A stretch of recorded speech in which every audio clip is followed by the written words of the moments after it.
Good morning, OpenTech team. I've been doing more and more work on the within the Outlook client for CRM. I know many of you still use Outlook for task management and tracking emails and whatnot. So I wanted to show you some things that you may not know exist. So what you're looking at now is my inbox. Obviously, I've got highlighted an email from the VP of Operations at Pagoda. We're currently in a opportunity with them for CAS services. Over here on the right-hand side, obviously the Dynamics 365, which I've got pinned. You can see right now it is not regarding. It is not flagged here under categories. See all these others tracked to CRM, you know.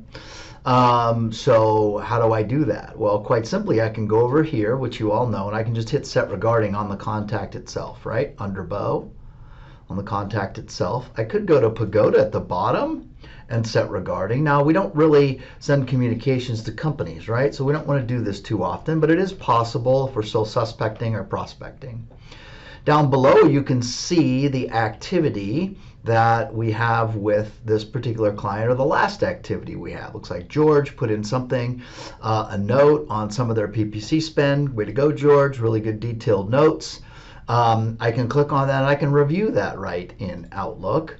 And you can also see at the bottom the option to see more. So these are basically just the activities list that if I want to look at any of these, I can follow up and click on that, all within the confines of Outlook.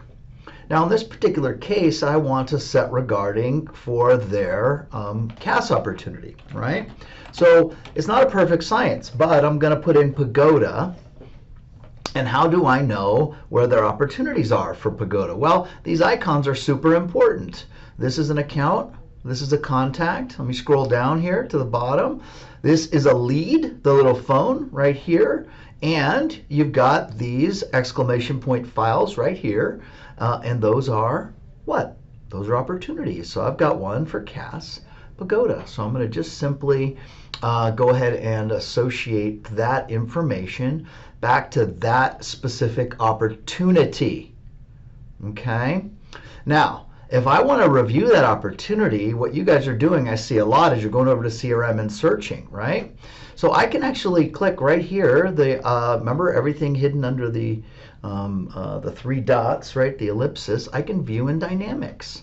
And it's going to pop that up in Dynamics for me. So I'll have the opportunity right there with all the notes, be able to edit it and everything without having to go to CRM and then search. That information will pop up and be available for me.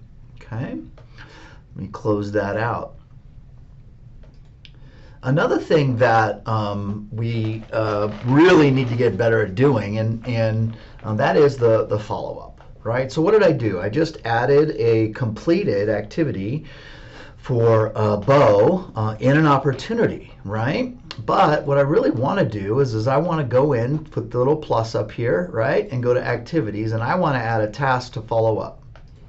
Okay? So subject, CAS follow up for full website replacement. And Adam wants to know if/when we can integrate to SSM as they are moving type to that PMS system. And then of course, see email from Cameron. Right? So if I'm referring to other information, Cameron's already responded to me on this, put in there a note, right? I'm going to do this today. I want to do this by 2 o'clock today. It is regarding, again, Pagoda, right? And then we're going to go down and we're going to go to that particular opportunity, right? And I'm going to do this for 15 minutes, and this to me is a high priority. Now, pay attention to this. So I just created a task follow-up for myself associated to that opportunity. So now it's going to show up in my CRM and my activity list. But when I click Save and Close in the lower right-hand corner, right? Look right here. Your changes were saved. View the record. So if I do want to make some updates to it or add different information, I can click on View the Record, and it will take me right to that record right here in Outlook. Okay? So if I prefer to use Outlook, then this is the area that I should do it in. Okay? Now, let me pull over CRM here. Okay? So I'm going to show you something similar. What I see a lot of folks doing is creating entities or activities. So let's go down here to the lower right hand corner, and I'm going to select leads, and I'm just going to leads, and I'm going to add a new lead in the lower right hand corner. So this may be task, ticket, phone call, doesn't matter. I'm adding a new entity, and I'm just going to do a quick test, and this is Bill, and this is Bill Huffman. And of course, I'm the CEO. I mean, what else would I be, right? Awesome. 5551212. And LinkedIn product category of interest. I'm interested in kiosks. I'm interested in one. Lead sources, they sent me an email. This is for an existing facility, just for one facility. We think that they're going to close by the end of November. Awesome.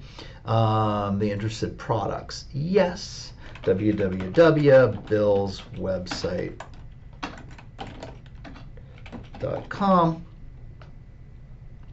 and I am going to put interested in kiosks. Yes. Okay. Yes. So now remember, I just created a new lead in CRM now. We're not in Outlook, and I'm going to hit save and close. Company name is required. So where is my company name? Actually, if you click on that, it should take you to it. It does. Bill's company. So did you notice that? When the red bar came up here, I can click on it. It'll take me to the field that's required. It's freaking awesome. Okay. And now I hit save and close, and it's creating the lead for me. But often I see you guys searching for that lead again. Look right down here at the bottom. Your changes were saved, view record. So I can open it. I see a lot of you then going into leads and then going where to find it, right? So CRM is really intuitive. You just got to know what you're looking for. Okay? Thanks for taking a minute with me today. Hopefully this was valuable for you.